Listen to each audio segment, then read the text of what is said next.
And welcome. We're back on SoCal Prep Report. I'm your host, Randy Rosenblum, and what a great week to come back. Obviously, we're live at 9 o'clock. We'll be on weekly from 9 to 9:30 throughout the rest of the prep calendar season. But of course, this week's a great week because it's Super Bowl week, and we're going to talk about the Rams and Bengals and have some fun, maybe even make a prediction on the game or two. Although, if you read my Twitter over the last few months, you know which way I've leaned. I felt 3 months ago the Rams would win the Super Bowl championship, so I just showed. Southern Section basketball playoffs. The Open Division begins tomorrow night. 4 terrific basketball games on tap. All the other divisions get underway as well. Division 1 is stacked. Great teams throughout, top to bottom, in all the Southern Section basketball divisions, both boys and girls. I do have a co-host tonight. It's not Randy going solo for a half an hour. We have Tarek Fatal. This guy is terrific. He writes for the LA Daily News. He does color commentary on high school basketball, and he is a virtual guru on prep sports. So while we have the time, let's bring in Tarek. Tarek, good to see you. Randy, always happy to be on, always happy to be with you, and we can tag team this high school sports report. All right. What are you looking forward to the most this week? The Super Bowl or tomorrow night's Open Division high school basketball playoffs? Yeah, well, my heart is with the high school sports. Obviously, the Super Bowl being in Los Angeles, that's really fun. Got to root for the home team, right? But if you don't mind me saying, I never mind an underdog winning a game. The Bengals, hey, why not? But for me, in my heart, it's majority filled with the love for high school sports, and that's the biggie that's coming up tomorrow night, and that's the Open Division. We're going to talk a little bit football as well on the prep level with Jason Sabolic. He won a championship at El Camino Real. We carried a lot of his games on LA 36 this past season. When we saw them, they were up and down, struggling here. Terrific when they played at Taft at the end of the year, and they went on to win a City Division II championship. We'll talk to Jason in a little while. Tarek, I know that's a story you covered. That was a very good story during the prep football season, wasn't it? Yeah, El Camino Real was a team that's, Jason Sabolic has been building the program, right? Took it over a couple of years ago and has just been kind of stacking the bricks, right? And eventually you get a house, and that house is real nice and shiny with a Division II city championship. I know that the West Valley League, which ended up being host to the championship Open Division, the Birmingham Patriots. So, El Camino Real had to sharpen its tools, so to speak, in the West Valley League, and then it ended up in a city championship. So I know that's something Jason was excited about, and he was able to rally his troops. When you're losing games, it's hard to keep those guys motivated. It's hard to keep those guys locked in, and Jason did a great job doing that. West Valley League in football this past season was the fact that they had 3 city championship teams. Birmingham in the Open Division, obviously ECR, El Camino Real, Jason's club in D2. Then in D3, Taft knocked off Panorama. So it was a remarkable year, really, for the West Valley, wasn't it? Oh, that's right. I think Taft had a 26-game losing streak coming into this season. They did. And Jeff Kieran pretty much took over really late. And again, it was just kind of a culture change, maybe similar to something Jason did at ECR. And next thing you know, you get a little belief. You win that one game to snap the streak. You get the team to believe, the players to believe, a little senior leadership. Next thing you know, you're in the mix for another city title, and that's what Taft did. I was there that night when they beat Panorama, and it came down to the wire, and there was game-winning plays and game-winning moments for the Toreadors. And again, yes, they won a city championship. Let's spin it back over to prep basketball. We're going to talk about the Open Division, but what catches your eye about Division I? I know there's a lot of great teams in D1 in the Southern Section basketball. So the Open Division is 1,000% the highest level you can get to, maybe in the country, for sure in California, and certainly down here in Southern California. It's the 8 best teams playing high school basketball. That's the Open. But there's a little bit of a drop-off after the top 2 teams. The Division I bracket, what you're talking to, there is no easy outs. We will see teams go on the road that maybe finished 3rd in their league or 2nd in their league, and maybe they're on the road and playing a league champion, and there will be upsets. There will be shockers in Division I because every single game is that good. You have at-large Trinity League teams or third, fourth place Mission League teams on the road. And those are really, really tough teams. So if I'm a league champion and I got like Crespi coming to my gym or Orange Lutheran coming to my gym, that's not an easy first round matchup. And we could see those teams winning. In Division One, what strikes me is the fact that Riverside Poly, which had such a great team all season long, lost very little. They lost 1 or 2 games the whole campaign. Everyone thought they were going to be in the top 8, that open division. Now they're the number 1 seed in Division One. And then there's Rolling Hills Prep, which is another team led by Benny Gieler. Everybody thought they were going to be in the open division early in the season. Lost a heartbreaking game to Crane Lutheran, but they had a phenomenal year, and they're the number 2 seed. So that speaks to the depth in some of the teams that are in D1. It's just a tremendous tournament. Yeah, the open division, I'll be honest, there was a couple teams I saw in there, or excuse me, at least one team I saw that probably should have deserved to be in the open, and that was Riverside Poly. But Bishop Montgomery got that 8th seed, and that's Doug Mitchell. I would consider Bishop Montgomery somewhat of a blue blood when it comes to the open division. They seem to always be in that division. So similar to like we see in college basketball, there's those blue bloods that kind of always get those berths, the Dukes, the Kansas, the North Carolinas, if you will. And there's a little bit of that in the southern section. And so we have new blood, if you will, in the open, and that's Crane Lutheran and Notre Dame Sherman Oaks. And I was a little shocked that Crane Lutheran, despite it being their first open division berth, got the 4 seed. So good for them. You know, kudos. Now the pressure's on them a little bit, and we'll see. It's going to be a great 8-team bracket.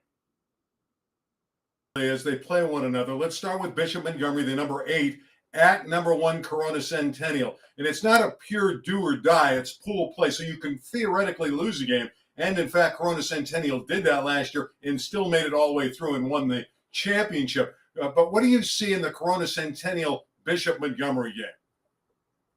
I just see a little bit too much Corona Centennial. I mentioned earlier, there's really a drop off after the top 2 teams in the open division. One is one is Corona Centennial, the defending open champs, took down Sierra Canyon in the spring, and now and Sierra Canyon's the number 2. So it's Bishop Montgomery going on the road. They're going to give it their best shot. Again, Doug Mitchell is really like a Hall of Fame level coach. He's kind of got these mastermind game plans. He always has his team playing hard. He may not always have the 5-star recruit, the 4-star recruit across the board, but he's got a couple good players, and he can squeeze every ounce of talent out of his role players. They all buy in, they all do their job, and that's a dangerous team because of Doug Mitchell, but too much talent for Corona Centennial, and I just think that they're probably going to end up winning that game. Guard play there, and also Bishop Montgomery has a big head. It's really good. Xavier Edmonds, 6'9" junior, solid player, does a lot of great things, passes out of the post beautifully. But when you talk about Corona Centennial,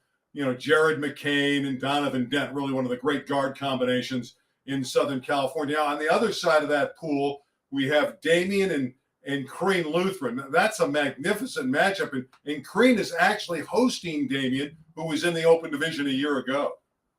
Right. So that's kind of the classic 4-5 matchup, if I'm not mistaken. It is.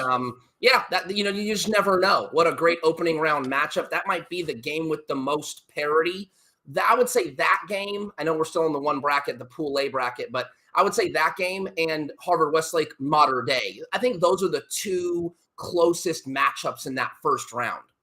All right, let's go to the Pool B, Harvard Westlake and Mater Dei. I just think that's a great game. I think Mater Dei should have been seated higher. They did not lose a game in California. I don't know how great they are, but heck, they went 25-0 against competition in this area.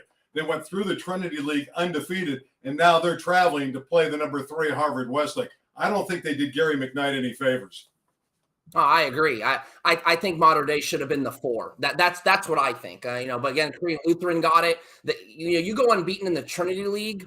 That's a pretty good league. I mean, one of the best in California when it comes to high school basketball. So, some people said, oh, well, the Trinity League was down. Well, down is still better than most if you're talking about high school basketball and the level of play in the Trinity League. So Mater Dei probably should have been the 4, but they'll be on the road to Harvard Westlake, and that's going to be a great game. But again, David Rabibo up in Studio City with the Harvard Westlake Wolverines will have his team ready. They got senior and junior leadership. They got a couple underclassmen that are talented. Again, a great game.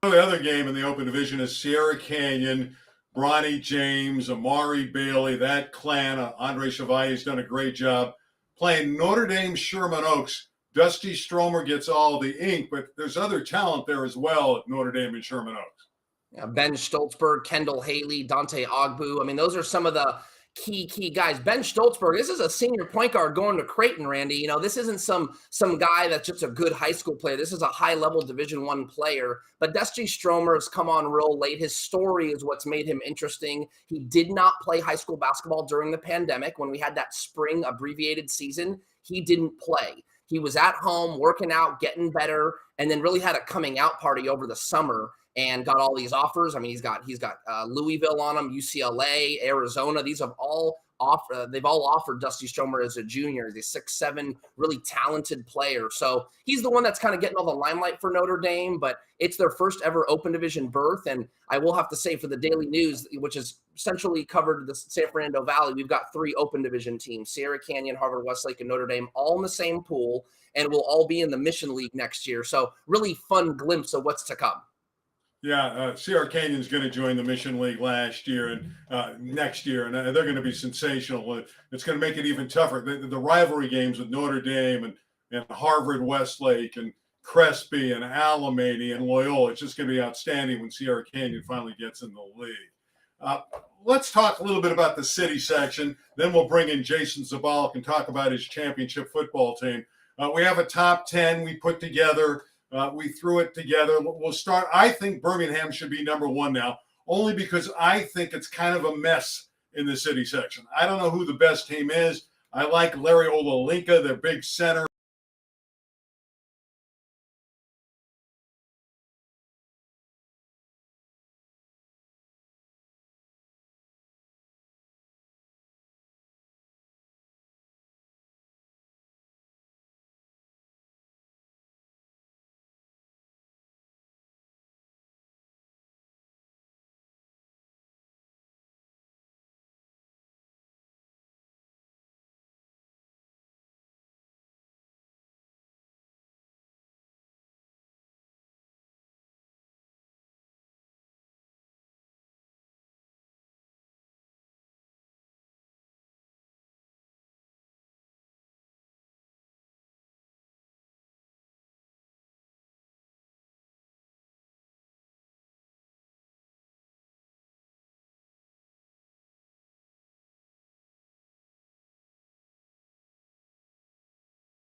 On the floor for Coach Nicholas Halleck is to play hard and play like it's your last game. So that's what gives Birmingham the edge. And so, yeah, I think that's a good top 2 right there for the city section open division.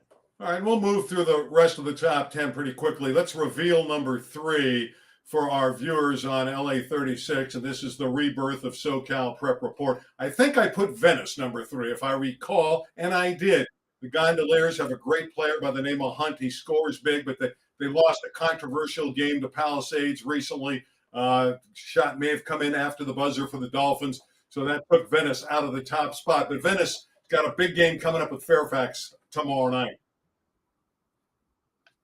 And then we go to the 4th team. I believe we have Narbonne. There's number 4, Narbonne the Gauchos, year in and year out, one of the city powers. Number 5, let's bring up the 5th team, which is Fairfax. I think the Lions are young and talented and have a chance. If they win tomorrow against Venice, obviously we would move them up in next week's rankings when we get ready for the city playoffs. And as we go 6 through 10, we got some really good teams here. We have Palisades. We have Westchester, King Drew, and El Camino Real rounded out the top 10 in Los Angeles, getting ready for the playoffs, which will begin next week. Their brackets haven't come out. Tark, any thoughts about the teams you see there, and who do you like in the city section? I think we'll see another West Valley League matchup in the final. I think we'll see Birmingham and Taft. but Fairfax certainly will have something to say about that. Venice will have something to say about that. And one thing worth mentioning about Venice, they lost to Palisades. I believe it was last night on a That was buzzer the game I was beater. talking about. Yeah, the controversial play. That's I don't know if right. you heard me. Yeah, I don't sorry. know if that shot was really legal. They counted it. So, Venice really, absorbed its first loss in the Western League, and it was tainted in a way, although it's a great win for Pally. Right. Shot comes after the buzzer. What can you do? There's no replay in high school. Shot goes in. Palisades wins the game. So I don't think it'll so much impact Venice. Maybe a seed or two they might drop, maybe. But actually, I think it catapults Palisades into the open where maybe, they were kind of on the bubble. So, hey, good for Palisades. And I think it's likely those are both open division teams. And if Venice knocks off Fairfax tomorrow, they're going to be very highly seeded. That's the key game. All right, I want a comment from you, and then we'll get to Jason. Outside of basketball, and we didn't talk about the girls. I think there's some great girls' stories this year. Etiwanda's phenomenal. They're unbeaten. They're the favorite in the Southern section. Sierra Canyon on the girls' side with Juju Watkins has a great team. And we'll get to the girls in the next week or two and really, dive in. But outside of basketball, give me some of the other things that are happening quickly in high school sports. Well, we got, the high school soccer playoffs, the pairings for the Southern section just got released this week. They're going to get going, at least here locally for the Daily News. Moore Park was the number 1 seed in Division 2. They're a team to watch. The high school soccer pairings for the city section boys will come out on Saturday. It's going to be likely El Camino Real and Birmingham again. It always seems to be those two teams. So, I mean, those definitely something worth keeping an eye on, and that's boys and girls soccer here in the high school area. All right, it's time to relive the high school football playoffs with Jason Sabolic, the head football coach at El Camino for the Royals. Now, let us preface this by he's in a car. He's in the passenger seat. He's on his way to Las Vegas to a football clinic. Jason, are you there? Wow. I'm here, Randy.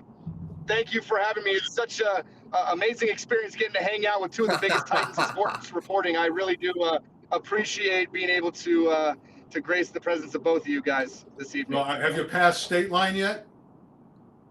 We are pulling up as we speak. I'll tell you, there's a little bit of traffic getting out of the city, though. Okay, so you're close to Las Vegas. Let's talk about the development of El Camino Real football. When we were doing some of your games, it was fun. We saw Feinberg throwing touchdown passes to Dover, Spellman doing a lot of great things with the Rock, but the football team was inconsistent. No one could have imagined them ending up being a city championship team. What on earth happened at the end of the year that turned you into a championship caliber football team? One of the biggest things is that the kids started to learn the game of football. And for me as a coach, nothing's better. And I think you see this more at the high school level than anything else. It's been quite a long time in the collegiate level. But when you have that aha moment and the kids are learning the game, it starts to become really fun. And then the kids are going after one another. Hey, so I'm gonna do this better this day. And they start really competing within themselves to do better. And they really started to believe that they were a good football team, that we were trying to preach all the time. The only problem was that they just didn't have the experience in that short COVID spring season. None of those 99.9% of the kids never played a varsity down of football. 4 months later, you fast forward to probably one of the toughest off-season or preseason schedules that you could ever imagine. And I think that really tuned them up and got them prepared for that stretch run. And they just got better and better and better as the weeks went on, and just started, as we got closer and closer and closer to that belief. And I told them, I was like, look, I'm not done playing. I'm not done having fun yet. I hope you guys aren't. Let's get one more week. And that just became the mantra every week. Let's play one more week.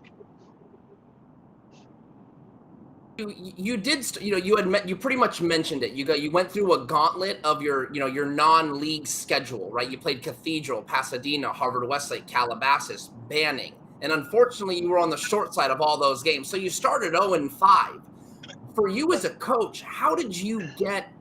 Any coach, when you're trying to preach something, there's got to be a little bit of success so that the kids can start to believe. That's hard to do when you're losing. How did you keep them in that? You know, you got to stay firm. You got to do it for the love of the game. And you lose track of the day-to-day when you're really doing it and competing and having fun at practice and really not focusing on that kind of stuff so much, as opposed to focus on, hey, let's get better in playing football. This is a game. Raise your hand if you love playing this game. And with that being said, you build a level of fun, and you keep practice light, and you keep it, motivating for them, and you keep trying to get them to buy into that, and they did. Success, and we got that first one. It's like a snowball rolling downhill. There's not much going to stop in our way, and we did luck out a little bit. We caught a good draw. We lost a game we should have won against Chatsworth. We lost a game that we could have won against Calabasas. It could have gone either way. It just wasn't in our favor quite yet. We just weren't ready. And the football gods aligned at the right time, to be quite honest. It does take skill, but at the end of the day, I think the best in games all over across the board will say there's a little bit of luck involved as well. Well, you went on to beat Hamilton and win the championship. The saga of Ryan Feinberg, you need a leader, you need a quarterback, you need a Stafford, a Brady, somebody, a Joe Burrow to really move your team forward. And you got that guy in Ryan Feinberg. What clicked for him at the end of the year that made him that kind of player? He just started to play with a chip on his shoulder. And like I said, he was having so much fun, he didn't want his high school career to come to an end. And it became that everyday mantra, like, hey, I'm loving this. I'm enjoying practice. I love hanging out with the guys. I love showing up. And you know how hard it is to show up to practice every day. Being athletes, as we all were at one time, that, practice can get mundane and boring. And if you keep it light, you keep it fun, the kids want to show up, you give them a little bit of confidence, you show them that they can really do anything that they put their mind to. And the game slowed down. They understood, they finally got it. And it became the point where they just didn't want to stop. That's great, Coach. I wanted to ask you this. I mean, let's take it to that championship. When those kids finally knew, I don't know if you always want to play through the final, right, when the clock hit zeros, but there had to have been maybe a play or a moment in that championship game when those kids knew, wow, we're going to win a championship here. We're going to win a championship here. When did that come? And maybe you can talk us through just the elation that was felt through the team when the final buzzer did sound and it was all over. It's funny because anytime you walk into a game like that, you're walking on eggshells all day long. I didn't want to talk about it. I didn't want to say anything. I didn't want to speculate. I'm worried, even all the way up until the end, we're up by 16 points and I'm still worried. There's no lead is safe in high school sports. I mean, there's no lead that's safe in really any sports, but you got to keep your foot on the gas. But I think, when Ryan threw that first touchdown pass to Cam, and we scored that first touchdown, I think we all breathed a sigh of relief, like, okay, right back and punched us back and scored a touchdown of their own in grand fashion with a great catch in the end zone.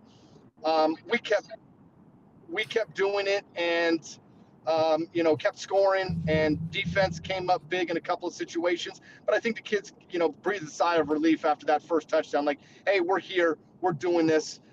It was cool that we got to, it wasn't home field advantage, but we got to play in Woodland Hills. And, the crowd was electric, the ambiance, the environment, it was awesome. It was I understand moment. That's a great moment, and the win over Hamilton is phenomenal. Now, I also understand, I think we have Sam Laganà on via Zoom. Now, Sam Laganà is the public address announcer for the Rams. He's also the president at Notre Dame High School. So I think he's the perfect guy to get some thoughts in here, because his Notre Dame basketball team plays Sierra Canyon tomorrow, and his Rams obviously are in the Super Bowl against the Bengals. So, Sam, are you there?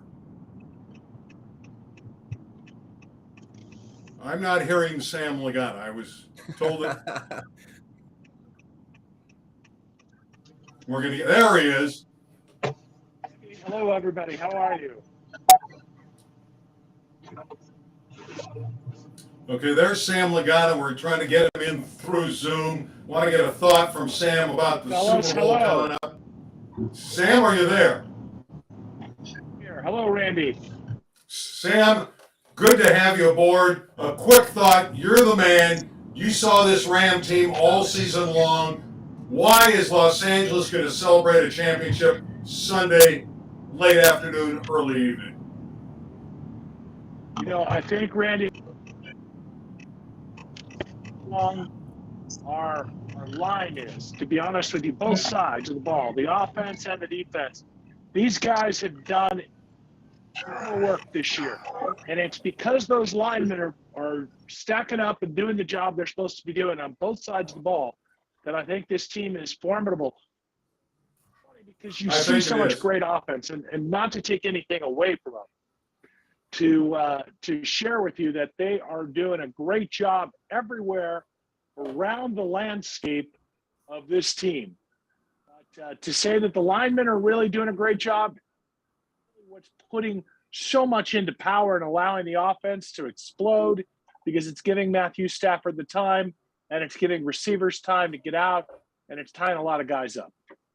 In 30 seconds, because I know we're running out of time, why is Notre Dame's boys basketball team going to be successful in the playoffs, your school? I think because Matt Sargent really prepares these young men well. If you take a look at how Matthew Sargent prepares them, he's done a great job of getting down to basics and putting basics at the forefront of what they're doing. And that's one of the things that you see from Notre Dame High School of Los Angeles is good, solid basketball with teamwork. That's really the key point, Randy. Well, Sam, thank you very much for dropping in. We wish you the great success at Notre Dame High School. I know you took over recently. Great job with the Rams, and we'll talk to you soon. That's Sam Laganà. Tremendous job. Tarek, it's about that time, and we'll get a pick from Jason as well. Let's start with Jason. Quickly, a Super Bowl pick, Jason, and why?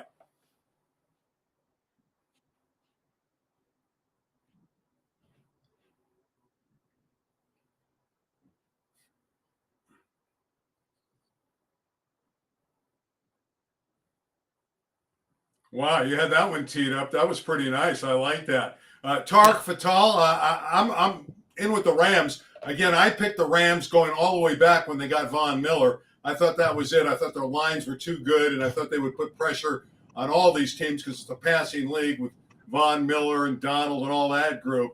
I said that months ago. So what do you think, Tarek? Man, I don't know if I can top what Jason just said right there. That the Joes makes just that the equation of the Joes was awesome there. That's hard to argue. Again, I'm not going to say I'm indifferent, but I'm indifferent. You know, I want to see a good game. I would love to see the hometown team win in its hometown. That's a good story. And I believe, Randy, you might be able to correct. I don't think the Bengals ever won a Super Bowl, have they? Yeah, see, that's a great story too. So, you know, I'm going to go on the fence a little bit. I think I'll root for the home team, and I'll say the Rams win. I am not going to be mad if the Bengals win their first ever Super Bowl and Joe Burrow is lighting up another cigar. I'm not going to be mad at it. All right, we're going to say goodbye to Jason. Thank you and congratulations on a championship year, and I'm sure it looks good for next year as well.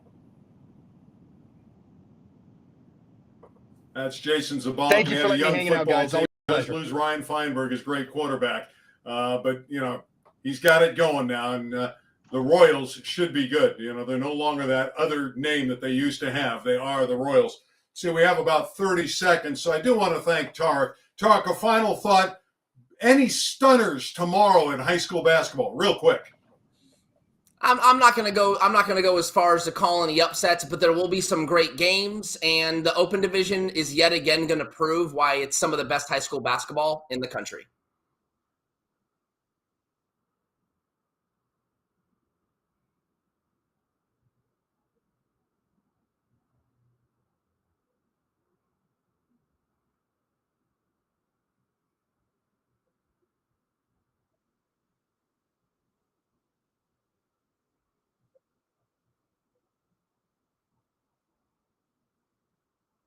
Somebody's going to get knocked off tomorrow night. Tarek, thanks for stopping by on the rebirth of SoCal Prep Report. Always a pleasure.